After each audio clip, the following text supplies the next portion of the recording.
Hai para Sundaners, kumaha kabarna damang sadayana dengan saya si Otong kembali lagi di channel Ningali Film. Pada episode kali ini kita akan membahas rekap alur cerita film yang berjudul Mongol The Rise to Power of Genghis Khan yang rilis pada tahun 2007 silam. Film ini mengisahkan tentang kehidupan dari Genghis Khan, mulai dari awal kehidupannya sampai bagaimana dia dapat menguasai hampir separuh dari dunia ini. Untuk teman-teman yang suka dengan konten di channel ini, jangan lupa subscribe dan nyalakan lonceng notifikasinya. Dengan begitu, kalian tidak akan ketinggalan dengan video terbaru di channel ini. Dan tidak usah berlama-lama lagi, mari kita mulai ceritanya.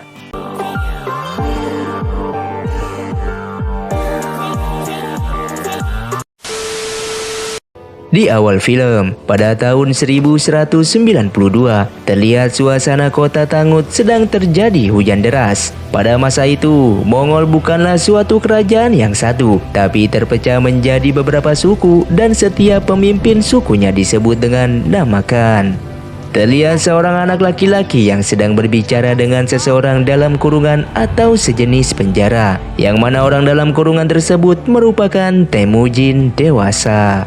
Kemudian, adegan film ini berkilas balik pada tahun 20 tahun yang lalu. Terlihat rombongan Esugei sedang mengajak anaknya yang bernama Temujin untuk mencari calon pasangannya. Karena berdasarkan adat tradisi suku Mongol, ketika anak sudah berumur 9 tahun, maka ia harus memilih calon pasangan hidupnya. Setelah cukup berjalan jauh, tibalah rombongan Esugei ini di sebuah perkampungan. Dan ternyata pemimpin suku kampung tersebut merupakan sahabat dari Esugei yang bernama Dai Sesen. Kemudian pada saat Temujin mengambil barang pembekalan, Temujin kecil ini dihampiri oleh seseorang anak perempuan yang bernama Borte. Borte lalu menanyakan nama serta maksud kedatangan dari rombongan Esugei. Kemudian, pada keesokan harinya, Temujin kecil dihadapkan dengan beberapa anak perempuan dari suku tersebut. Dan kemudian Temujin memilih Borte sebagai calon pasangannya. Setelah acara selesai, Temujin kecil pun berpamitan dan memberikan tulang burung gagak kepada Borte. Serta dia berjanji bahwa Temujin akan kembali setelah 5 tahun kemudian. Kemudian, rombongan Esugei pun melanjutkan perjalanan hingga malam hari. Pada saat itu sedang terjadi hujan serta petir dan mereka pun kemudian berteduh di sebuah gua. Semua rombongan tersebut tampak ketakutan kecuali Temujin. Ayahnya menjelaskan bahwa petir tersebut merupakan bentuk kemarahan dari Dewa Tengri. Dewa Tengri itu merupakan dewa yang disembah oleh suku Mongol. Kemudian mereka pun melanjutkan perjalanannya. Saat di tengah perjalanan, rombongan Esugei bertemu dengan suku lain yang sedang beristirahat. Kemudian rombongan Esugei pun memutuskan untuk berhenti. Tak lama kemudian, datanglah pengawal dari suku tersebut membawakan semangkuk susu. Sebagai gantinya, pengawal Esugei pun memberinya semangkuk susu. Pada saat susu tersebut akan diminum, pengawal Esugei menyarankan agar susu tersebut diminum dahulu oleh pengawalnya. Pengawal itu merasa curiga dan khawatir karena dia melihat tatapan dari mata suku tersebut. Akan tetapi, Esugei mengabaikannya. Dia tetap meminum susu tersebut sebagai bentuk kepatuhan terhadap adat. Dan ternyata di perjalanan, Esugei merasa sakit perut dan terjatuh dari kudanya. Hingga Esugei pun mati keracunan. Di sisi lain, pengawal yang bernama Targutai berkhianat. Saat itu Targutai ini mencuri domba-domba milik penduduk serta menyebut dirinya sebagai Khan yang baru.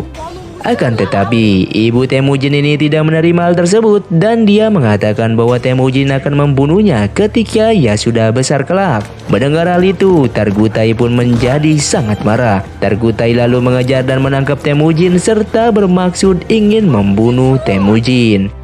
Akan tetapi, karena adat suku Mongol tidak membolehkan membunuh anak-anak, Targutai pun akhirnya melepaskan dan berjanji bahwa ia akan membunuhnya ketika Temujin sudah dewasa kelak. Kemudian pada musim dingin selanjutnya, Temujin ini pergi seorang diri ke Gunung Keramat untuk memohon kepada Dewa Tengri untuk menolongnya. Lalu saat sedang berjalan di tengah salju, lapisan es yang sedang Temujin pijak mendadak retak dan ia pun lalu terjatuh ke dalam air. Beruntungnya Temujin diselamatkan oleh anak dari suku lain. Anak tersebut bernama Jamuka. Kemudian Temujin pun diajak menuju perkemahannya.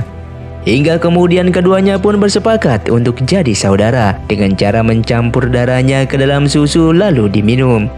Kemudian saat sedang berjalan-jalan, tak sengaja rombongan Targutai melihat Temujin. Kemudian Temujin pun ditangkap lalu dipasung dengan kayu. Namun Temujin sangat beruntung karena ada seorang kakek tua yang setia melayaninya dan memberinya makan. Kemudian di malam harinya, Temujin pun berhasil kabur menuju Gunung Keramat dan memohon kepada Dewa Tengri. Kemudian terlihat seekor serigala yang sedang mengawasi Temujin dari balik batu, dan seketika itu borgol kayu di lehernya pun terlepas. Lalu adegan beralih ke tahun 1186. Pada saat itu Temujin pun sudah tumbuh besar. Namun sialnya, ketika Temujin sedang berjalan-jalan, Temujin kembali dipergoki lagi oleh rombongan dari Targutai. Temujin pun mencoba kabur dengan berlari, akan tetapi tidak berhasil. Pada akhirnya dia pun tertangkap dan diborgol dalam pasungan. Kemudian pada malam harinya, Temujin mencoba kabur dengan membunuh salah satu pengawal yang sedang berjaga, dan ia pun berhasil kabur. Temujin pun terus berlari hingga malam menjelang pagi. Kemudian Temujin bertemu dengan seorang pengembala kuda. Pengembala kuda tersebut bernama Borsu. Borsu ternyata mengenal baik terhadap Temujin. Lalu Borsu melepaskan borgol serta memberi seekor kuda pilihannya. Kemudian Temujin pun pergi untuk menemui Borte. Saat itu ayah Borte sedang bersantai sambil menyantap daging. Tiba-tiba Borte muncul dari balik pintu dan mengatakan pada ayahnya bahwa ia harus ikut bersama Temujin. Kemudian setelah berpamitan, Borte dan Temujin pun kemudian pergi.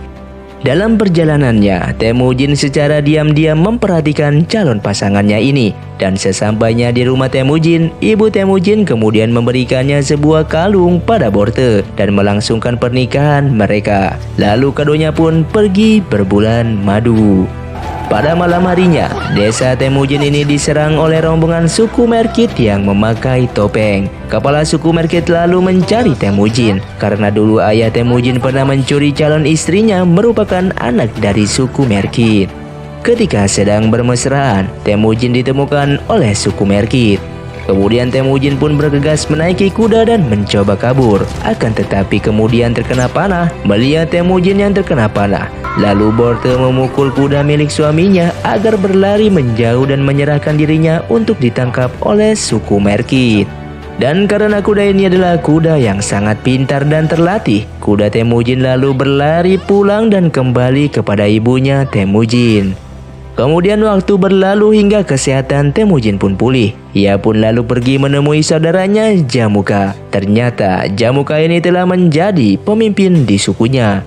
Kemudian Temujin mengutarakan maksud kedatangannya. Pada awalnya, Jamuka ini menolak untuk menolong Temujin karena bangsa Mongol tidak berperang untuk wanita. Namun pada akhirnya, Jamuka bersedia menolong Temujin dengan syarat bahwa ia harus menunggu 1 tahun dan berjanji untuk tidak mengatakan kalau Jamuka berperang demi wanita.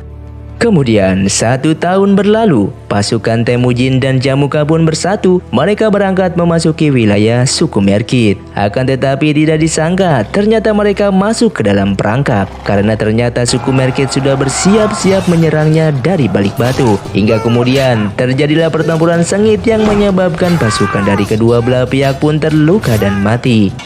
Melihat ada kesempatan, Temujin kemudian memakai topeng suku Merkit dan menyelinap masuk ke pemukiman suku Merkit. Temujin sempat dihadang oleh beberapa pasukan suku Merkit, namun dia berhasil mengalahkannya. Kemudian Temujin pun mencari Borte ke dalam tenda-tenda dan menemukan Borte yang sudah lebih dulu membunuh pengawal dengan pisau di tangannya. Hingga pada akhirnya pertempuran pun berhasil dimenangkan. Pada malam harinya, keduanya pun berpesta merayakannya. Jamuka pun sempat menawarkan Temujin untuk tinggal bersamanya dan mengangkat menjadi wakilnya. Namun kemudian Temujin menolaknya karena Temujin memiliki tujuannya sendiri. Kemudian pada pagi harinya, Temujin pergi meninggalkan Jamuka. Setelah Jamuka terbangun pada pagi harinya, ia mengejar rombongan Temujin karena 2 pengawal terbaiknya serta kuda-kuda mereka telah ikut bersama Temujin. Temujin pun mengatakan bahwa bangsa Mongol memilih sendiri pemimpinnya. Lalu Jamuka pun pergi, tetapi pengawalnya yang bernama Taichar berjanji bahwa Taichar akan kembali mengambil kuda milik Jamuka. Dan benar saja, Taichar pun datang. Namun secara tak sengaja, pengawal Temujin pun membunuhnya. Dan mereka baru sadar bahwa yang dibunuh adalah pengawal setia dari Jamuka, hingga perang pun akhirnya tidak bisa dihindarkan. Mendengar kabar itu, Jamuka pun sangat marah. Lalu tenda Jamuka pun didatangi oleh Targutai yang dari dulu juga ingin membunuh Temujin. Targutai menawarkan diri untuk membantu Jamuka. Dalam perjalanan, Temujin dikejar oleh rombongan pasukan Jamuka karena dia kalah jumlah. Kemudian Temujin pun menyusun rencana. Temujin memblokir jalan di balik pegunungan dan meminta beberapa pasukannya untuk melanjutkan perjalanan dan menyelamatkan keluarga Temujin. Dan peperangan pun dimulai karena dari awal sudah kalah jumlah. Pasukan Temujin pun kewalahan.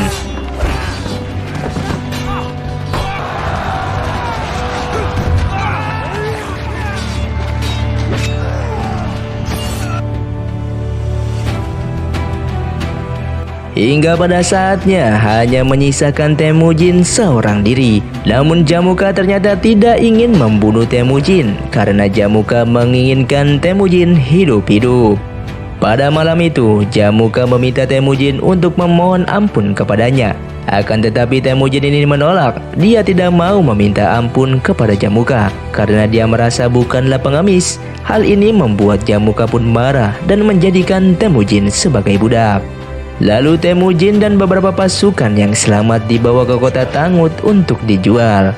Kemudian waktu berlalu hingga 1 tahun kemudian, tiba-tiba ada seorang raja agung sedang turun ke pasar dan dia melihat Temujin.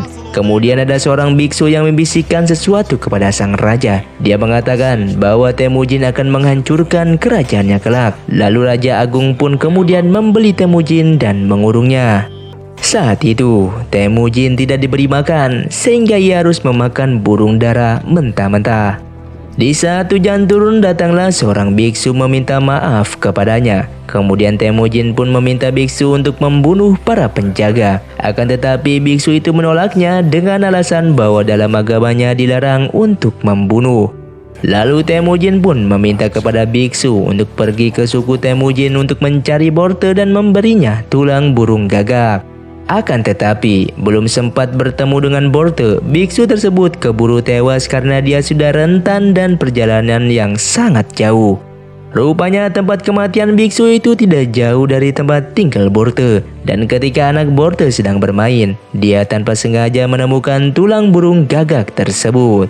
Kemudian Borte menunggu hingga orang kota datang untuk menguburkan biksu itu. Dan Borte pun meminta agar dirinya dibawa ke kota bersama biksu tersebut. Sesampainya di kota, Borte lalu menemukan Temujin dari luar kurungan dengan tatapan penuh kesedihan. Kemudian pada malam harinya, Borte berusaha menyuapkan para penjaga dengan uang. Namun penjaga itu mengatakan bahwa uang tersebut tidaklah cukup. Borte pun marah dan melepaskan kalung miliknya serta mengancam penjaga dengan pisau. Hingga kemudian penjaga itu pun ketakutan dan memberikannya kunci. Lalu Borte bergegas memberikan kunci itu kepada Temujin dan mereka pun kabur menggunakan kereta kuda. Tak lama kemudian, sampailah mereka di sebuah perkampungan untuk beristirahat. Kemudian di pagi harinya di sebuah padang rumput yang luas terlihat keduanya sangat bahagia. Temujin mengatakan kepada anaknya yang saat itu sudah berumur 10 tahun untuk mencari pasangannya. Ketika sedang berduaan, Borte mengatakan bahwa bangsa Mongol sudah sangatlah kejam. Mereka sudah berani membunuh serta mencuri serta tidak peduli kepada anak-anak. Kemudian Temujin pun pergi dengan niat untuk menyatukan bangsa Mongol dan membuat aturan yang harus dipatuhi. Sebelum Temujin berangkat, ia pergi dulu ke Gunung Keramat untuk memohon pertolongan kepada Dewa Tengri agar diberi kekuatan. Hingga pada tahun 1196, pasukan Temujin ini sudah sangatlah besar. Di sisi lain, Jamuka selalu ingin memecah belah bangsa Mongol, sehingga terjadilah peperangan yang sangat besar untuk menentukan siapa yang menjadi pemimpin Mongol satu-satunya. Meskipun kalah dalam jumlah, pasukan Temujin ini sangat cerdas dan mempunyai strategi.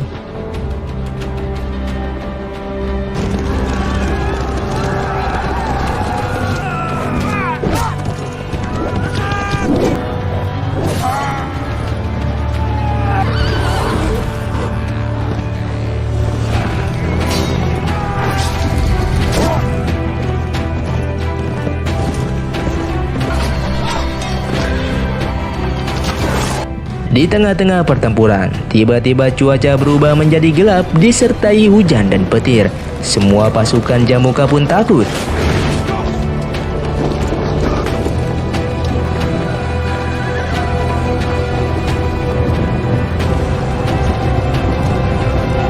Hingga pada akhirnya pasukan Temujinlah yang memenangkan pertempuran itu. Jamuka dan beberapa pasukan yang melarikan diri berhasil ditemukan. Akan tetapi karena Jamuka ini dulu pernah melepaskan Temujin, sehingga Temujin pun kemudian membebaskan Jamuka dan membiarkannya pergi. Lalu pada tahun 1260-an, Temujin telah menjadi satu-satunya pemimpin bangsa Mongol. Dan itulah sejarah singkat dari Genghis Khan, sang penguasa dari Mongol. Dan karena ini adalah kisah nyata, semoga sedikit banyak dapat menambah pengetahuan kita. Terima kasih untuk kalian yang sudah menonton video ini sampai habis. Buat kalian yang mau request film selanjutnya, silahkan komentar di bawah ini. Sampai jumpa di video selanjutnya. Saya pamit, kurang dari ningali film si Otong undur diri dan salam Sundaners.